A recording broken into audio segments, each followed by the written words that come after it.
Steve Harrington is one of Placer County's most indigenous artists.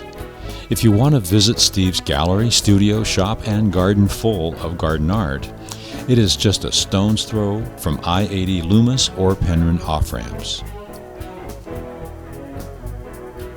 The first time I had a tour, a guy comes over, he's a local artist, kind of high-end, does abstracts, and he asked me what I want for this. I go, well, it's not really for sale, and that's it. So I run into him at a framing shop, and he starts telling the owner about, oh, this guy's got this thing, and it's wonderful. It's probably worth $3,000. So I run into the artist on another occasion. He goes, are you ready to sell the Appreciation? I go, yeah, $1,000.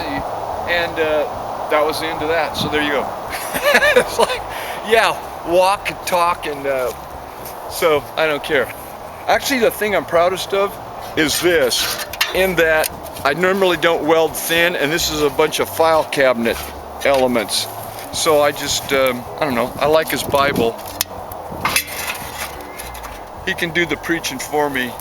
I think he's a padre, I'm not really sure. But he's a happy fellow. I don't think I'll ever do that much welding again.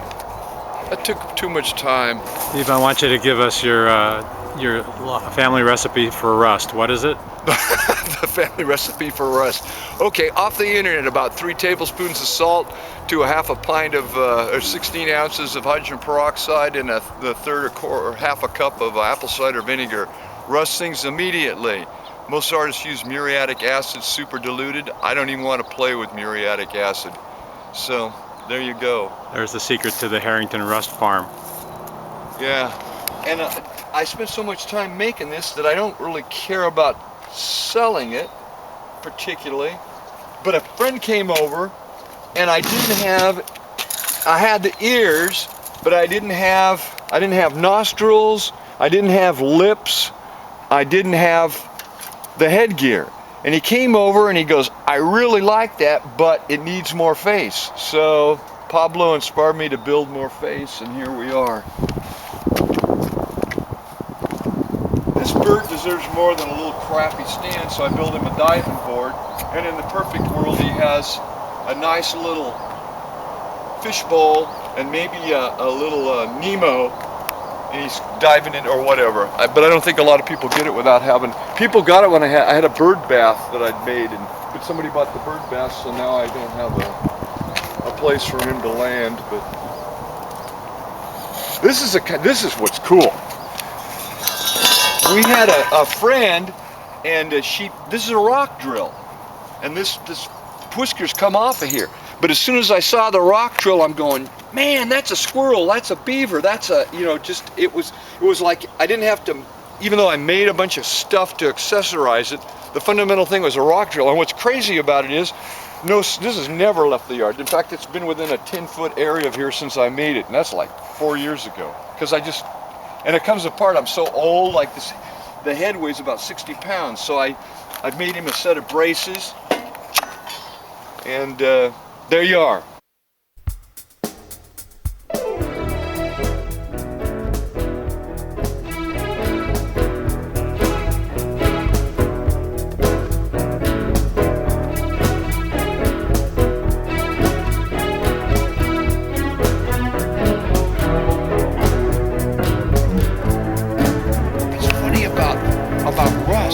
I've even clear-coated bare metal, put it in the garage, and then get subsurface rust on it. It's really amazing how the elements are any more.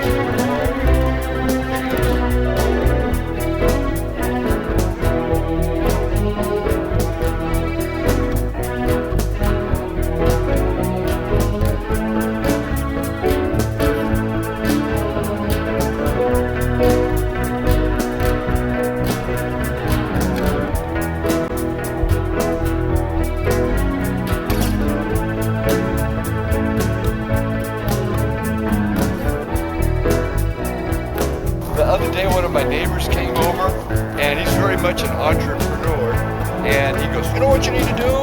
In his Greek, with his heavy Greek accent, You know what you need to do? You need to get a tandem axle trailer, put a little garden in the middle of it, set your stuff on both sides of it, and go park by the side of the road. That'll work. Okay, that sounds good, but I don't think I have a license to do that.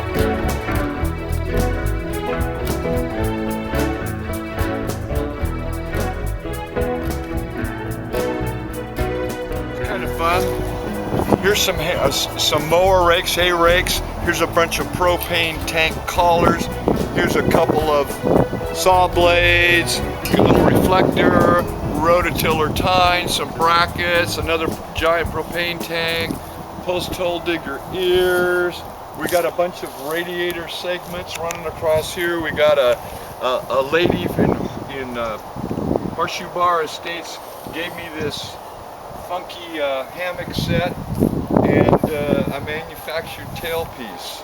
There you go. So a bunch of ready-mades glued together end up being a dragon.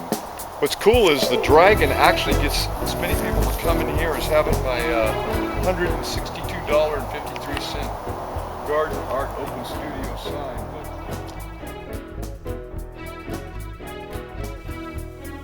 Steve Harrington is one of Placer County's most indigenous artists. If you want to visit Steve's gallery, studio, shop, and garden full of garden art, it is just a stone's throw from I-80 Loomis or Penryn off-ramps.